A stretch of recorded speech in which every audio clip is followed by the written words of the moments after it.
So this story really traumatized me. It happened about a year ago on my way home from college. My parents live 6 hours from campus, so I decided to drive home after my last day so I could spend the summer at home and prepare for my senior year of college in the fall. Unfortunately, my summer break had to start with a memory that I'm sure will be seared into my brain for years to come. My last exam ended around 4, and I decided to get some dinner with a few friends that I probably wouldn't see for the summer. We hung out a little later than I wanted, and I didn't start the 6-hour drive home until after 9 p.m. I was looking at getting home at around 3 a.m., which my parents were not thrilled about. The drive wasn't bad. From the restaurant we ate at, it only takes about 10 minutes to get to the highway, and then it's almost a straight shot to my hometown. I love to drive, especially at night. The traffic is light, and there is something about just traveling great distances in a vehicle that really makes me feel alive. I could sit alone with my thoughts or jam out to some early 2000 hits and just be happy as a ham. Luckily, I usually stay up late, so I wasn't worried about getting tired or anything like that. When I hit the 2-hour mark, it started to storm pretty badly. It was that sideways rain that made it incredibly hard to see. Deciding to be safe rather than sorry, I pulled into a rest area. It was one of those 24-hour gas stations attached to a fast food restaurant, so I figured that I would get a Red Bull and maybe something to eat and read for a little bit until the rain subsided. After all, for the first time since that school year started, I finally wasn't in a hurry. I took some snacks to my car, found my book in my bag, and started to read. What was nice about this rest stop was that it was kind of busy, even though it was 1 in the morning, so I felt pretty comfortable sitting in the parking lot reading. The rain started to stop and slow down to a light sprinkle, but I wanted to finish the last chapters since I only had a couple of pages left. As I was finishing up, I could hear the sound of heavy panting outside the car, almost like gasps of air.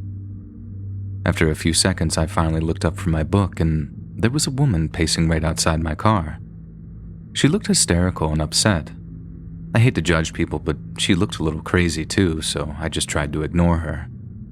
Within seconds of putting my head back down, the woman ran at my car and started to bang on my window.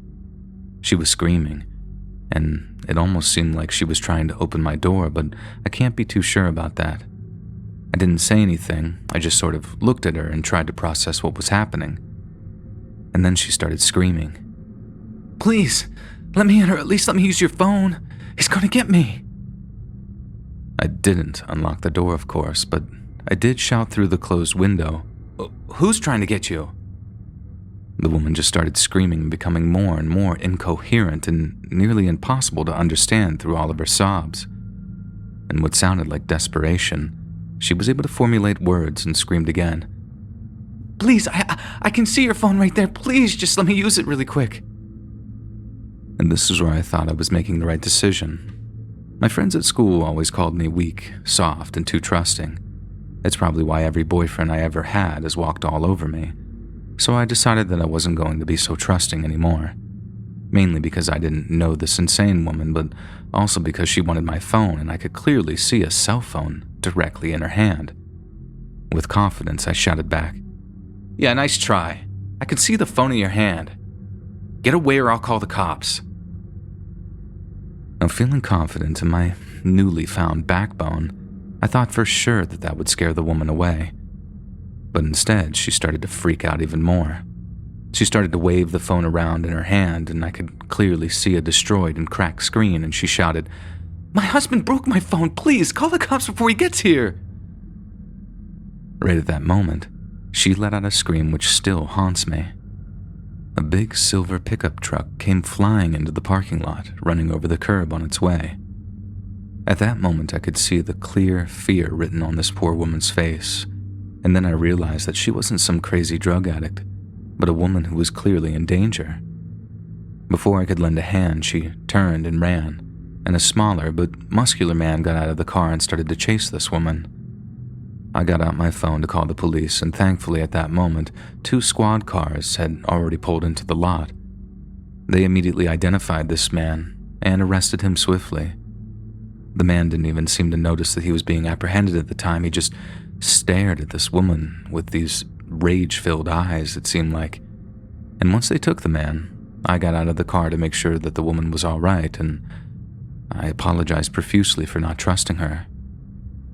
She called someone for a ride, and I sat in the parking lot for a while longer, trying to calm down from what I just witnessed.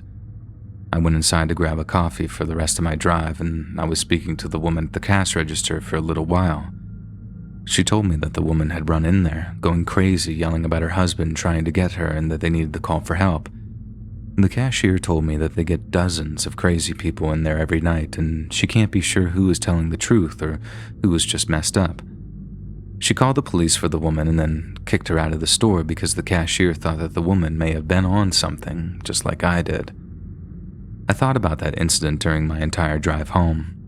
I realized that I may not have been in direct danger, but just the entire series of events really messed me up.